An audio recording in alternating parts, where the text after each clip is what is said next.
Okay, so what we're seeing today is a few more. We've got some more rain. The sun didn't come out today, but let's just look at the facts as they are. It's about 1 to 2 inches overall that we're going to see.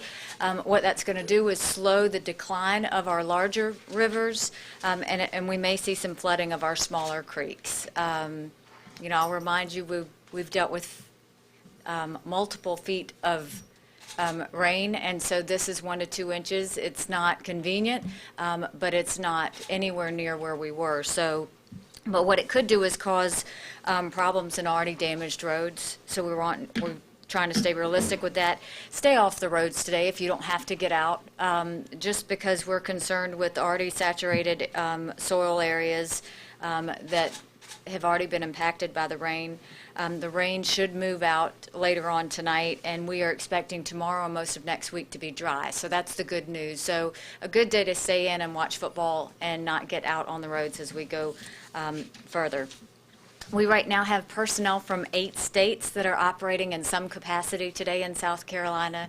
It's great to know that the Neighbors Helping Neighbors just isn't in South Carolina, but it's actually our sister states that are stepping up. We had 100 rescues yesterday. We have 5 disaster recovery centers that are now open. And this is also going to be a story of addition. Just like we're adding counties, we are also adding disaster recovery centers that are coming to a place near you. So we want you to know where they are. The 5 that we know are open today, there's one in Irmo at the Irmo Library on St. Andrews Road.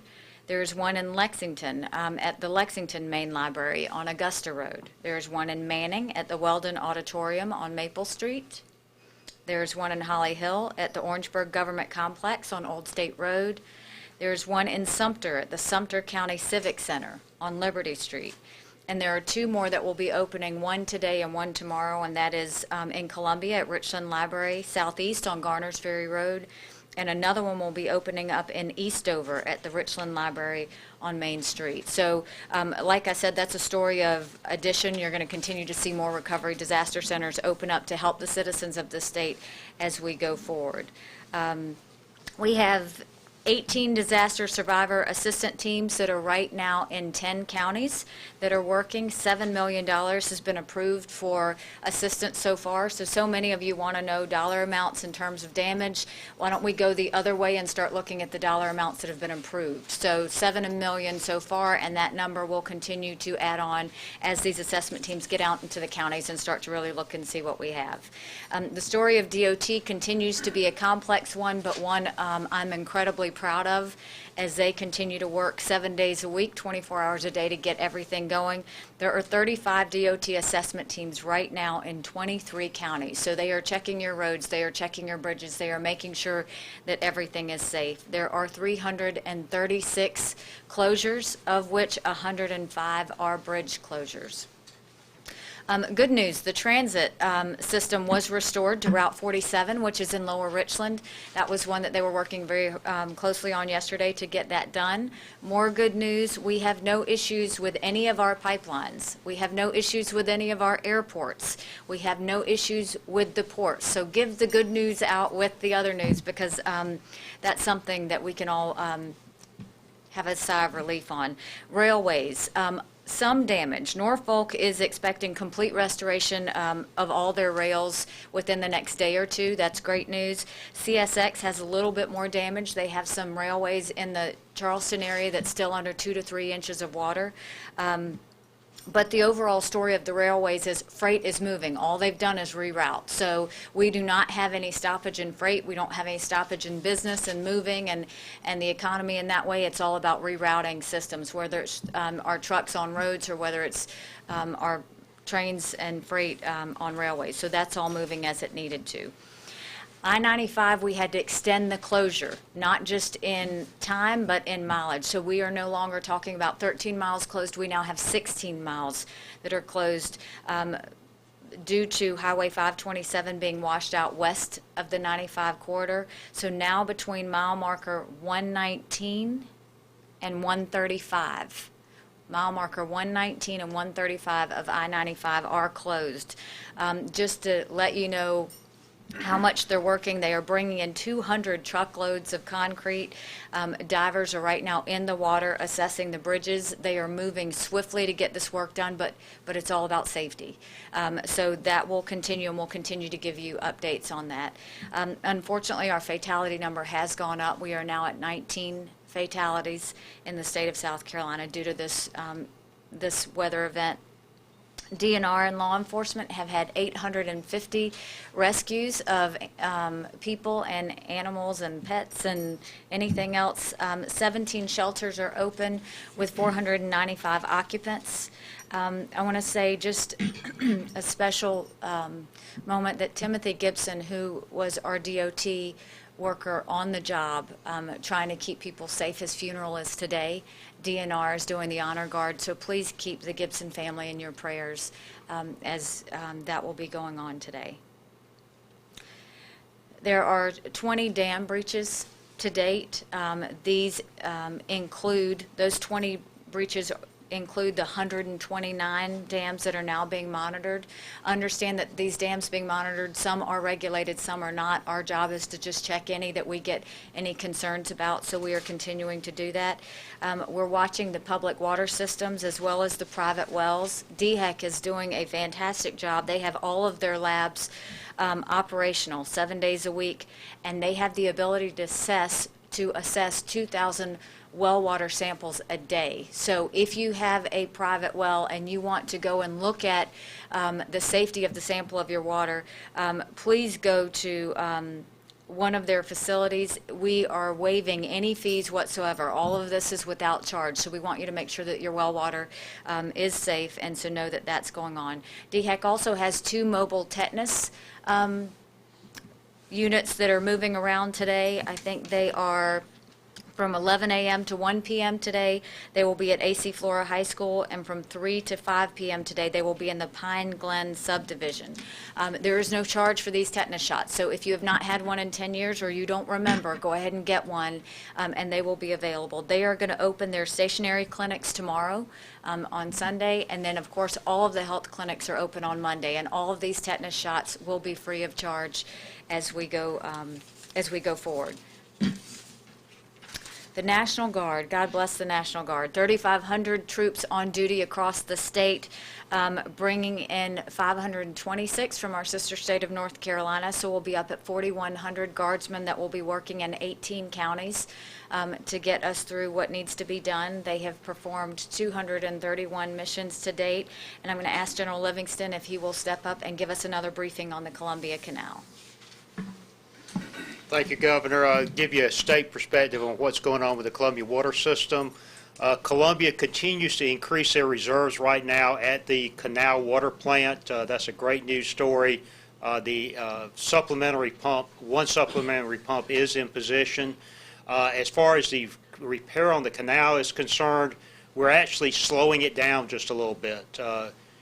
2 reasons there. One is we want to make sure that Columbia rebuilds its reserves before we temporarily reduce the water in the canal. And the second reason is the canal itself, as old as it is, almost 200 years old now, is very fragile in some areas. So we want to make sure that we're very careful with that canal as we repair it and bring the water level back up. But repairs continue, and Columbia continues to strengthen their water system. Thank you, ma'am. Thank you, General. I appreciate that. The 2 warnings of the day is to remind people to stay off the roads if they don't have to be, just for precaution, and no sightseers on the water. I've talked to, in our Situation Room meeting today, DNR is really asking that the sightseers stay off the waterways. They are trying to really make sure that they're doing the rescues, making sure that they're patrolling for safety, so they don't want to have to go and ask people to get off because they're taking pictures. It is not safe. You don't need to be on the water, so we do ask that you help us with that. I think it's important, after we've gone through what's short of a dozen days of a state emergency, that we talk about some good news stories, because I think the good news stories help us remember that there is a day after today, and that a month from now we will be better. And I want you to know that the picture that Emily sent yesterday, reminding us all that they were watching out for us, there are now new pictures that are starting to be collected from children all over that just want us to remember that they have us in our prayers, and that they too, no matter how old you are, everybody is contributing in some way. And so I think that's great. There was a car of teenage girls that went to the Beaver Dam yesterday at shift change and brought over 10 pizzas and fed those people that have been working on the dam just to get it safe. And I think that that's a story that deserves to be told. Then you go to our companies, and Walmart donated $500,000 yesterday to different organizations in money and in-kind needs and everything. They continue to be an amazing corporate partner for South Carolina. And there's many, many more stories of companies that are coming through. Harvest Hope Food Bank, to date, 500,703 meals given to people, not just in shelters, but in neighborhoods where they need food and where they need help. The Salvation Army, over 23,000 meals. I mean, those are things that we continue to be very proud of. So, what can you do? I'm going to say this over and over again because it needs to be said.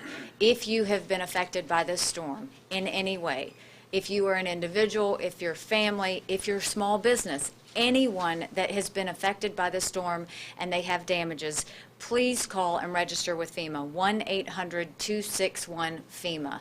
1-800-261-FEMA. If you know of any elderly or neighbors that may have had damage, help them register and get on there. That allows FEMA to get to you faster and us to take care of that. Something new that we have got going, and we want to thank so much the United Way, who's been a fantastic partner. If you have a need, we knew that there were some people in apartment complexes that needed diapers and food and some things, call 211. 211 is the new emergency number I want you to start calling if you have any need whatsoever. The United Way is partnering those needs with people who have those things that can help you. We are going to get that taken care of. So that's another partnership we're trying to bring to you. If you have an immediate need or something that you feel like you have to have and you can't get, please call 211 and share that number with all of your neighbors, your family, and your friends so that they know that they can do that. There are a few other things, those who want to help, and we continue to hear from people across the state and across the country that want to help. The South Carolina Baptist Relief Center, they are starting to put together flood buckets, and those flood buckets are basically 5-gallon buckets with a certain list of supplies, anything from sponges to bleach to certain types of knives and things like that, that every household is going to need to kind of start cleaning up. If you are an organization and you want to help do a certain number of flood buckets, whether it's a family doing one flood bucket for a home or whether you want to do multiple flood buckets, you can contact the South Carolina Baptist Relief Center at 1-800-227-6031. That's 803-227-6031 if you want to get involved in the Flood Bucket Project. That is certainly helpful and will be needed over the next couple of weeks. Not just the Baptists, but the Methodists are stepping up and are also willing to help. They are collecting hygiene kits and school supplies. So if you think of the kids that no longer have their book bags and their supplies that they needed, and then also just hygiene things that we need going forward. I don't have a phone number, but I do have a website, and that's www.umcor.org. www.umcor.org, and that's what the Methodists are doing in collecting hygiene kits and supplies. And then I just want to leave you with this. I got a text from a friend yesterday, and he said that someone had sent him this, and I think it's good for all of us to remember. And it said, "We experience tragedy and heartbreak so that we may come to know our own souls." In a time like this historic event's going to go down where facts are going to be given. The amount of floodwaters, the amount of damages, the dollars of how much that was. But these challenges are also revealing about the true heart and soul of South Carolinians. That's the story we control. That's the story we get to tell. And it's a good story, and it's a special story. And so as we are going through this, this is South Carolina showing what her heart and soul looks like through her people. And so I want to remind all of you that as we are going through this and as the days have gotten long, we will get through this. We will get through this. Next week will be better than this week. Next month will be better than this month. Next year will be a total celebration. And there are a lot of good things in South Carolina. I know we've got some damaged areas. There are a lot of areas that aren't damaged, and we're going to talk about those too as in the next week or 2 weeks as we talk about making sure that people know it is safe to come and travel here. And there are still beautiful spots across South Carolina, whether it's our state parks or others. But right now we want to get through this weekend, and we have done so. We have gotten through the worst of what any state can possibly go through, and we've gotten through it together. So we will continue to do that with a lot of love and compassion and prayer. And I just want to thank you for that, because it's made me very proud. And so with that, we will open it up for any questions that you have for me or for anyone else that's on the team. With the road conditions, I know you said yesterday there was those categories, some of them were immediate. With today's rain, do you know, are some of those roads going to be added to that list? Is that compounding some of the problems for crews? I'll let Secretary Hall come up and address that. Yes, that list is very much a dynamic list. So as the rains come or other conditions change, we'll be taking some roads off and adding other roads on. So it's very dynamic. Just let me correct, and I'm sorry, my mind is getting a little off. The FEMA number I gave you is wrong. So it was 1-800-621 FEMA. 1-800-621 FEMA. I said 261, and that's wrong. 1-800-621 FEMA. I apologize. So everybody that wrote that down, scratch it back out. 1-800-621 FEMA is who we want you to call if you've had any damages. Any other questions? Is the rain going to slow the assessment process for the roads, or is that still going to go on? The assessment teams are out there, so everybody that is, what we're asking is anybody that is not working in terms of assessment and all those other things, if you could stay off the roads just so our teams can move through. But the assessment teams are out there, whether it's infrastructure assessment teams, whether it's our FEMA assessment teams.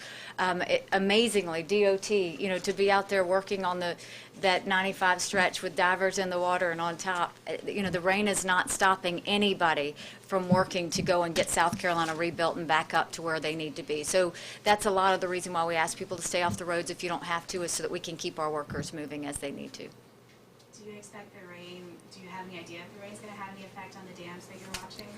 So right now, the main thing is any lower streams that, an inch to 2 inches will add a lot to that. Any of those larger rivers we're not so much concerned about. It's not helpful, but, keep into perspective that we've been through a whole lot of water. It's more that just the soil is so saturated. But no, this is an anthill in the road compared to what we've been through. And so, we want to keep it in perspective, but we do want to keep people off the roads just because we're talking about a lot of very saturated soil at this point, and any roads that were already damaged could be more damaged by the additional rain. More than anything, this is just going to slow that process of the receding of those rivers by a little bit. But like I said, we've been through the worst of this. Obviously, people have been going through horrendous things this last week. Is there anything being done to possibly help with that, the psychological or just the mental health aspects of all this? People have seen some really horrific things. Yes, so we have mental health. Our mental health agency is out there working very much with USC and all of our partners to make sure they are already coordinating to make sure they hit those hard-hitting areas. That is, we are going to be doing anything from physical, emotional, spiritual, whatever we can get out to an area. As much as I always say it's all hands on deck from this team, there's an all hands on deck across all of our partners across South Carolina. And yes, very much so, that we understand that is something that people are going through, and we want to make sure that they get the emotional, the spiritual, and any sort of restructive help that they need to have going forward. We understand General Livingston was down at the Canal earlier today. What did he see? How did it look? We're making great progress on the canal right now. The primary emphasis has been armoring the west side of the canal. That process continues. And like I said, we've got a little bit of time, and we want to make sure we take it slow because we're allowing Columbia to rebuild their water. So, so far, so good. Very confident in where we're going, and I tell you, that's a great team down there, all the way from the city of Columbia to DOT, to the contractors, DHEC, just a great team effort. Any information on the low country? I know they were expecting some more flooding downstream. Any updates on that? Kev, do you want to add anything to the low country? They did have some additional evacuations yesterday in the Charleston area, but most of the people have relocated to a safe spot in that area. They continue to have rescue operations in Georgetown yesterday, but overall, those rescue operations and extraction from isolated homes has slowed down significantly in the last 24 hours. Are you thinking those rivers are pretty much crested at this point? Most of them have. The only one that hasn't crested right now is the Santee River near Jamestown, and we've been in constant contact with Georgetown, in this case Berkeley, I'm sorry, with the mayor down there, with the county emergency management director, and they feel like the situation is under control right now. They've got a standby shelter that's available if they need it, but right now it does not look like it's going to be critical, and we're not expecting enough from this rain to change the current predictions. With FEMA, was it $7 million in payments? Do you know how many people have applied from yesterday? We gave a number yesterday. Why don't you? Absolutely. So as of this morning, we have had 31,038 people that have registered for assistance. That's the number we have. I know you're asking about claims. We might have that on Monday. And keep in mind that 7 million's not on the roads. It's just what's been approved. That's going to be a number of addition, unfortunately, too, because that is, as they assess and move on, it's actually showing that they're moving and assessing now. We're not waiting. We're really trying to get out there, and the assessment teams from FEMA have been fantastic. Okay, so the $7 million that's being approved, is that for individuals or for, like you said, roads? No, that is for individuals. So those are for individuals that have been impacted and have called FEMA to register for assistance. Gotcha. All right, thank you. We are headed back to work, but thank you very much, and we will be giving you another update accordingly. Thank you.